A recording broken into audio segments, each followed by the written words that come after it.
नमस्कार दोस्तों। आज मैं फिर से आपके सामने 10वीं कक्षा का एक काव्य लेकर उपस्थित हुआ हूँ। मेरा नाम योगेश भाई मोदी है। यहाँ पर पालनपुर में राजीबा कन्या विद्यालय है, वहाँ पर मैं पढ़ाता हूँ 10वीं कक्षा में। काव्य का नाम है सवैये और कवि है रस खान। जन्म 1548 ईस्वी और निधन सन 1628 ईस्वी। पहले हम कवि का परिचय प्राप्त करते हैं। रस खान का असली नाम सैयद इब्राहिम था। रस खान सैयद इब्राहिम। उनका जन्म दिल्ली के एक संपन्न परिवार में हुआ था। साधन संपन्न मतलब कि परिवार वाले बड़े सुखी थे, आर्थिक कष्ट उनको नहीं था। गोस्वामी विट्ठलनाथ जी से दीक्षा ग्रहण कर व्रज में रहकर कृष्ण भक्ति के पद लिखे। विट्ठलनाथ जी उनके गुरु। इस मुसलमान कवि की अनन्य कृष्ण भक्ति सराहनीय है। इनकी कविता में कृष्ण की रूप माधुरी, व्रज महिमा और राधा कृष्ण की प्रेम लीलाओं का वर्णन हुआ है। उनकी भक्ति में प्रेम, श्रृंगार और सौंदर्य की त्रिवेणी बहती है। ब्रज भाषा का जैसा सरल, तरल, सरस, स्वच्छ और सजीव प्रयोग रस खान की कविता में मिलता है, वैसा बहुत कम कवियों में प्राप्त होता है, सिवाय कि हमारे सूरदास जी। ब्रज भाषा, हिंदी में अनेक बोलियां भाषाएं हैं। जो गोकुल, मथुरा, वृंदावन के आसपास जो भाषा बोली जाती है उसको वही हिंदी तो है, मगर ब्रज भाषा है। अयोध्या के आसपास जो बोली जाती है वह अवधी भाषा है। ठीक है, तो वहाँ के कवियों ने, तुलसीदास जी जैसे कवि ने अपने पूरे साहित्य को अवधी भाषा में लिखा है हिंदी ही, मगर उसकी एक बोली के रूप में ये भाषा मानी जाती है। तो ऐसे ही ये गोकुल, मथुरा के आसपास में जो भाषा बोली जाती है वह हिंदी है, मगर ब्रज भाषा है। ठीक है, तो उस बोली को हम ब्रज भाषा कहते हैं। तो इन्होंने अपने काव्य ब्रज भाषा में लिखे हैं। रसखान जैसे भक्त कवियों को लक्ष्य करके ही भारतेंदु हरिश्चंद्र ने कहा था। भारतेंदु हरिश्चंद्र बड़े इतिहासकार है, बड़े मशहूर। और उन्होंने रस खान के बारे में क्या कहा है कि इन मुसलमान हरिजनन पर कोटिक हिंदू वारिये। ये हरि का भक्त है रस खान। इन्होंने इतने सुंदर मधुर कृष्ण भक्ति के काव्य लिखे हैं कि हिंदुओं ने भी इतने अच्छे काव्य नहीं लिखे हैं। ये बात बोलते हैं भारतेंदु हरिश्चंद्र जी। इनकी प्रसिद्ध रचनाओं के बारे में देखें। सुजान रसखान, प्रेम वाटिका और रसखान रचनावली, ये इनकी प्रसिद्ध रचनाएं हैं। अब जो आप टेक्स्ट बुक तो लेकर बैठे ना, तो देखिए आप उसमें कि इन 4 सवैयों में रस खान जी हमें क्या कहना चाहते हैं, क्या अपने भाव दिखाते हैं हमारे ओर। यहाँ रस खान के 4 सवैये लिए गए हैं। सवैया एक काव्य का प्रकार है, ठीक है, जो 4-4 पंक्तियों में कवि अपनी बात कह लेता है। जैसे दोहा होता है, उसमें 2 पंक्तियों में कवि अपनी बात कहते हैं, ऐसे ये सवैया है, इसमें 4-4 पंक्तियों में कवि अपनी बात प्रस्तुत करते हैं हमारे सामने। इनके सवैयों में कृष्ण ही नहीं, कृष्ण भूमि के प्रति अनन्य अनुरक्ति एवं समर्पण की भावना सजीव हुई। कृष्ण की विविध लीलाओं का मनोहर वर्णन हुआ है इन सवैयों में। कृष्ण का धेनु चराना, धेनु गाय, बेनु बजाना, बेनु बांसुरी, प्रेम रंग में रंगना और भंगिमाओं के साथ माधुर्यपूर्ण चित्रण हुआ है। कृष्ण के सामीप्य के लिए कवि लकुटी लेकर ग्वालों के संग फिरने की बात करते हैं। और शिक्षक छात्रों को बताया कि एक मुसलमान कवि होते हुए भी रस खान कृष्ण भक्ति में लीन थे। ठीक है, तो ये है रस खान जी ने हमें इस काव्य में क्या बताना चाहा है, ये बात है। तो काव्य शुरू करने से पहले मैं थोड़ा अलग बात करता हूँ। पहले शब्दार्थ अगर देख ले तो काव्य को हम आसानी से समझ सकेंगे। ठीक है, तो शब्दार्थ में ध्यान दीजिए आप। मानुष यानी मनुष्य, बसो यानी रहना, करूं, मझारन मध्य बीच, पाहन यानी पत्थर, पुरंदर यानी इंद्र, कालिंदी कुल, यमुना नदी का किनारा। कालिंदी, यमुना नदी को काली है ना, इसलिए कालिंदी कहा गया है, कालिंदी कुल किनारा। लकुटी यानी लाठी, कामरिया यानी कंबल, तिहु यानी तीनों, पूर यानी लोक, बिसरौ भूल जाई, कोटिक करोड़, करील एक कंटीला वृक्ष, और कलदांत के धाम यानी सोने के राजमहल। तो ये बात है इनकी काव्य में। तो अब देखते हैं ये काव्य। मानुष हो तो वही रस खान, बसों मिली गोकुल गांव के ग्वारन। ये काव्य को कैसे पठन किया जाता है देखिए आप। मानुष हो तो वही रस खान, बसों मिली गोकुल गांव के ग्वारन। जो पशु हो तो कहाँ बस मेरो, चरो नित नंद की धेनु मंझारन। पाहन हो तो वही गिरी को, जो धर्यो नगर छत्र पुरंदर कारण।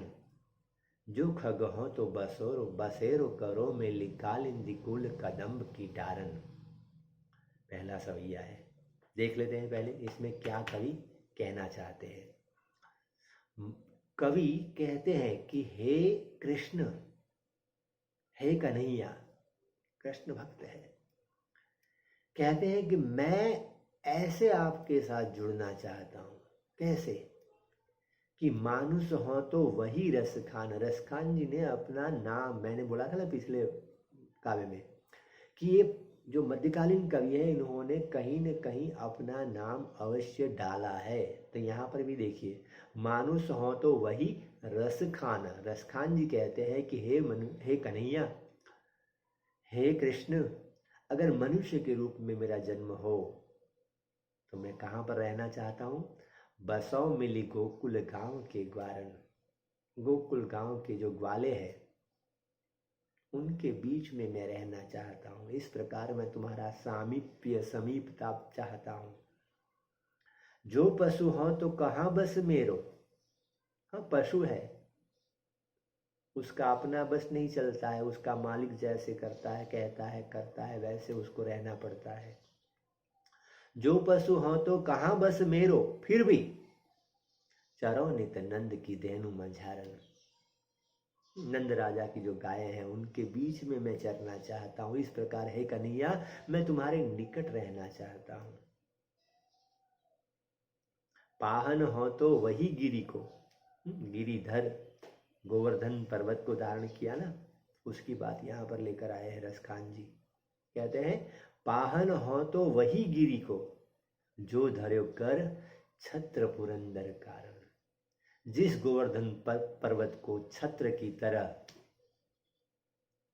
जिसने अपने कर में, अपने हाथों पर धारण किया था, ऐसे गोवर्धन पर्वत का मैं पत्थर बनना चाहता हूं। पाहन पत्थर।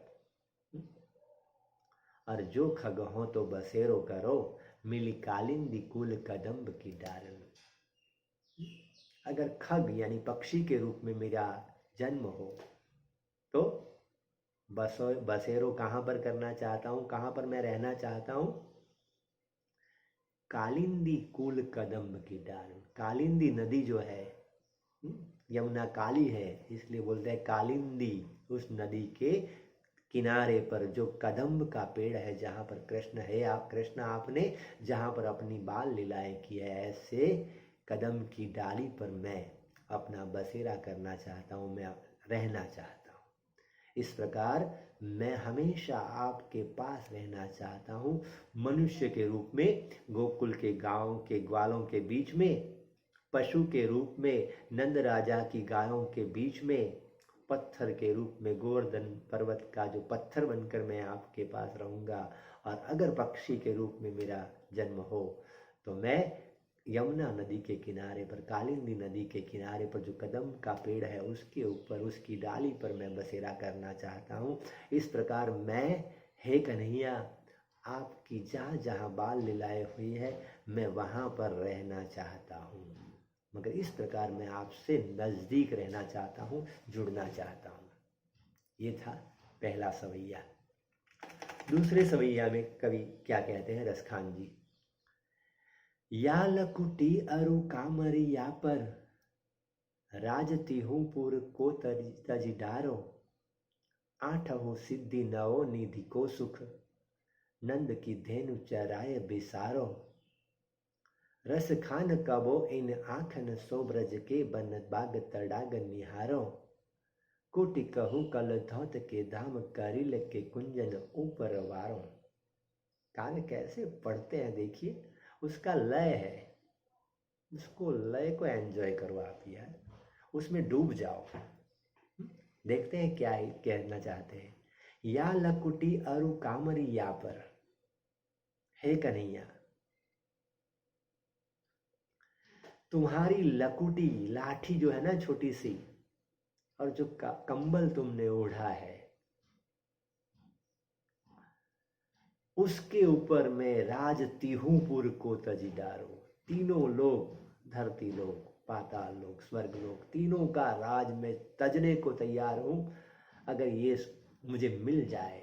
या लकुटी अरु कामरिया पर, हाँ, ये लाठी और जो कंबल तुमने ओढ़ा था, अगर ये मुझे मिल जाए तो मैं तीनों लोगों का राज छोड़ने को तैयार हूँ। आठहु सिद्धि नवो निधि को सुख, नंद की धेनु चराए बिसारो। अगर नंद राजा की गायों को चराने का अवसर मौका मुझे मिल जाए तो मैं आठों सिद्धि और नव निधि का सुख भी छोड़ने को तैयार हूँ, बस केवल मुझे नंद राजा की गायों को चराने का अवसर मौका मिल जाए। नंद की धेनु चराए बिसारो, रस खान कबो इन आँखन सो। रसखान जी कहते हैं कि कब मेरी इन आंखों को क्या, ब्रज के वन बाग तड़ाग निहारो। ब्रज भूमि जो है उसके वन, बाग, तड़ाग, तालाब, सरोवर, ये अगर मुझे निहारने का अवसर मिल जाए, कब ये सब होगा, मेरी इन आंखों को कब देखने को मिल जाएगा। कोटि कहूँ कल धौत के धाम करिल के कुंजन ऊपर वारो। अगर व्रज भूमि की जो भले ही कंटीली झाड़ियां हैं, वन है, उनके बीच में, उनके पास मुझे जाने का अवसर मिल जाए ना, तो कोटि करोड़ों कल धौत के धाम, सोने के राजमहल भी मैं छोड़ने को तैयार हूँ। कोटि, हम कहते हैं ना कि 33 कोटि देवता है। 33 कोटि मतलब 33 करोड़। तो उस वक्त क्या होगा कि हमारे देश की जनसंख्या शायद, या हमारे विश्व की जनसंख्या, उस वक्त की बात है, 33 करोड़ के करीब होगी। इसलिए सभी मनुष्य को देवता माना है, और कोई नहीं है। हो सकता है भगवान को आप मानिए, भगवान पर श्रद्धा रखिए आप जरूर, मगर भगवान ही आपके सब काम कर देंगे ये नहीं होगा। भगवान उसकी मदद करता है जो खुद की मदद करता है, ठीक है, ये बात, इस बात को याद रखिए आप। भगवान आपको मदद तभी करेगा जब आप काम करोगे। कर्मण्येवाधिकारस्ते मां फलेषु कदाचन। कर्म तो करना ही है तुम्हें। कोटि कहूँ कल दांत के दाम करिल के कुंजन ऊपर वारो। भले कंटीली झाड़ियां हैं, कंटीले वन है, मगर उसके ऊपर मैं करोड़ों सोने के राजमहल को भी न्यौछावर करने को तैयार हूँ। ये बात हुई दूसरे सवैये की, कि इस लाठी और कंबल जो कन्हैया ने अपने पास रखे थे, उन पर तीनों लोगों का राज मैं छोड़ने को तैयार हूँ। आठों सिद्धि और नौ निधि का सुख मैं कब छोड़ूंगा, कि जब मुझे नंद राजा की गायों को चराने का मौका मिल जाए। रसखान जी कहते हैं कि व्रज भूमि के वन, बाग, सरोवरों को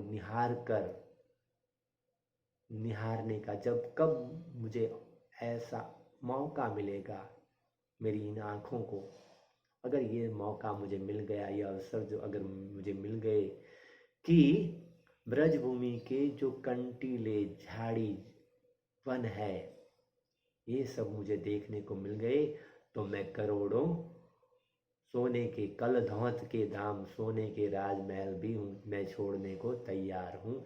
यह है दूसरे सवैये की बात। तीसरा सवैया देखे। जा दिन तय वह नंद को छोहरो या बन धेनु चराई गयो है, मोहनी ताननी गोधन गाय के बेनु बजाई रिझाई गयो है, ताही धरी कछुटो ना सो के रस खान ही ये में समाई गयो है, को न काहू की कानी करे सिगरो ब्रज बीर बिकाई गयो है। कितना लय है यार। जा दिन तय वह नंद को छोहरो या बन धेनु चराई गयो है। रसखान जी क्या कहते हैं कि जिस दिन से वह नंद राजा का बेटा इन वनों में अपनी धेनु को अपनी गायों को चराए कर गया है, गोकुल वृंदावन को छोड़कर कन्हैया जब चला गया है उसकी बात बोलते हैं। अब उनको दुख है कि क्या हुआ है उसके बाद ये गोकुल मथुरा गोकुल और वृंदावन के लोगों के ऊपर, कि जिस दिन से वह नंद का छोरा कन्हैया इन वनों में अपनी गायों को चरा कर चले गए हैं, मोहनी ताननी गोधन गाय के बेनु बजाई रिझाई गयो है, अपनी बेनु बजाकर मोहनी अब मन को मोह लेने वाली तान के द्वारा गायों को जो उसने बजाकर रिझाया है, सबको रिझा कर चला गया है यहाँ से। ताही घरी कछु टोना सोके रस खान हिये में समाई गयो है। रस खान कहते हैं कि आप मेरे हृदय में समा गए हो। कब से? उस घड़ी से कि जब आप गायों को चरा कर इन वनों में चरा कर गए थे और अपनी मधुरी मीठी मधुरी ऐसी बांसुरी बजाकर गायों को भी आप चराकर हमारे हृदय को रिझा गए हैं। उस घड़ी से कछु टोना सोके रसखान ही में समाई गयो है। रसखान जी कहते हैं कि आप मेरे हृदय में समा गए हो। को न काहू की कहानी करो। अब क्या हाल हुआ है सबका, देखिए ब्रज के लोगों का। को न काहू की कहानी करो, कोई किसी की परवाह नहीं कर रहा है, सब कुछ भूल चुके हैं सब। सिगरो ब्रज बीर बिकाई गयो है। सारा ब्रज बिक गया है, न्योछावर हो गया है। हे कन्हैया, तुम्हारी मुरली की तान का प्रभाव तो देखो।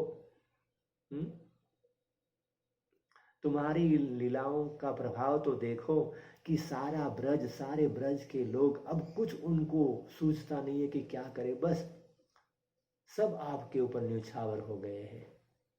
रसखान जी कहते हैं कि मैं भी अपने हृदय में ऐसे कन्हैया को बसा कर बैठ गया हूं। और लास्ट बढ़िया सी कविता है ये। लास्ट में तो मैंने कहीं पर अभी विष्णु पुराण चल रहा था, नहीं सॉरी महाभारत, उसमें यह गीत मैंने सुना था कि मोर पखा सिर ऊपर राखी हो, गुंज की माल गले पहराऊंगी, ओढ़ी पीताम्बर ले लकुटी बन, गोधन ग्वारिन संग फिरौंगी, भाव तो मोही मेरो रस खाने सो तेरे कहे सब स्वांग भरौंगी, पै मुरली मुरली धर की, अधरान धरी अधरान धरौंगी। हे कन्हैया, तुम जैसा कहोगे वैसा हम करने को तैयार है। अपने सिर पर मोर पखा सिर ऊपर राखी हो यानी मैं। हे कन्हैया, अगर तुम कहोगे ना तो अपने सिर के ऊपर मोर पंख धारण करूंगी। गोपी कहती है, यहाँ पर जो कवि है ना, अपने आप को गोपी के रूप में प्रस्तुत करते हैं, खुद गोपी बनने को तैयार है ये कवि, कि अपने सिर पर मोर पंख रखने को हम तैयार है अगर आप कहोगे तो। गुंज की माल गले पहराऊंगी, हे कन्हैया तुम कहोगे ना तो गुंजों की माला मैं अपने गले में पहनने को तैयार हूं। गूंजे की माला, चणोठी गुजराती में बोलते हैं, चणोठी लाल ने काढ़ी आवे ना, तो अपने गले में उन गुंजों की माला को पहनने को हम तैयार है। ओढ़ी पीताम्बर लय लकुटी बन, गोधन ग्वारिन संग फिरौंगी। हे कन्हैया, तुम जैसा पीला पीताम्बर ओढ़ते थे वैसा पीला पीताम्बर ओढ़कर लय लकुटी बन, अपने हाथ में लकुटी धारण करके वन में हम जाएंगे। गोधन ग्वारिन संग फिरौंगी, जो गायों का जो धन है, गायों का जो झुंड है, उनके साथ साथ मैं ग्वालिन बनकर फिरने को तैयार हूं। भाव तो वही मेरो रस खानी। हे कन्हैया, आप मुझे हर प्रकार से अच्छे लगते हो। सो तेरे कहे सब स्वांग भरूंगी, तुम्हारे कहने पर सब स्वांग में धारण करने को तैयार हूं।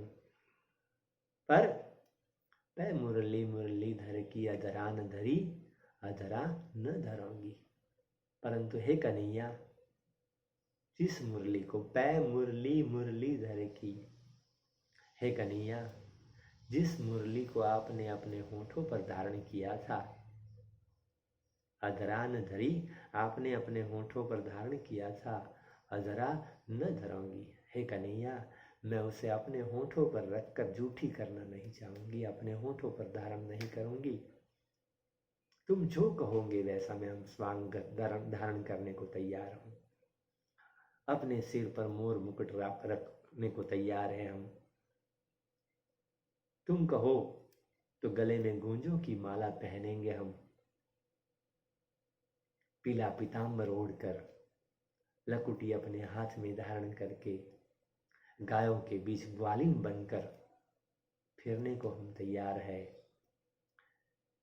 रसखान जी कहते हैं कि हमको तो सब कुछ अच्छा लगता है, भाव तो वही, हमको तो सब कुछ पसंद है। क्या सो तेरे कहे सब स्वांग भरूंगी, तुम्हारे कहने पर सब स्वांग मैं धारण करने को तैयार हूं। मगर हे कन्हैया, मुझे इस बात के लिए क्षमा करना कि जिस मुरली को तुमने अपने होठों पर धारण किया है, उस मुरली को हम अपने होठों पर धारण करके उसे जूठा नहीं करेंगे।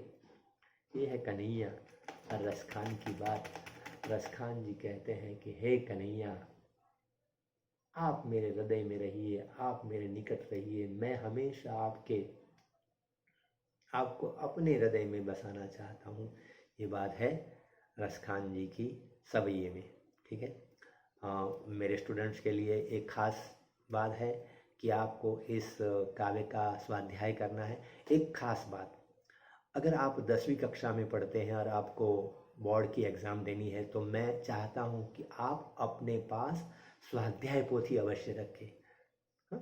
स्वाध्याय पोथी रखने से क्या होगा कि आपको बोर्ड के एग्ज़ाम में जितने जितने भी प्रश्न पूछे जाते हैं, कैसे कैसे प्रश्न पूछे जाते हैं, उसको आप आसानी से समझ पाओगे और उसके अनुसार आप उत्तर लिख पाओगे। ठीक है, ओके, बेस्ट लक।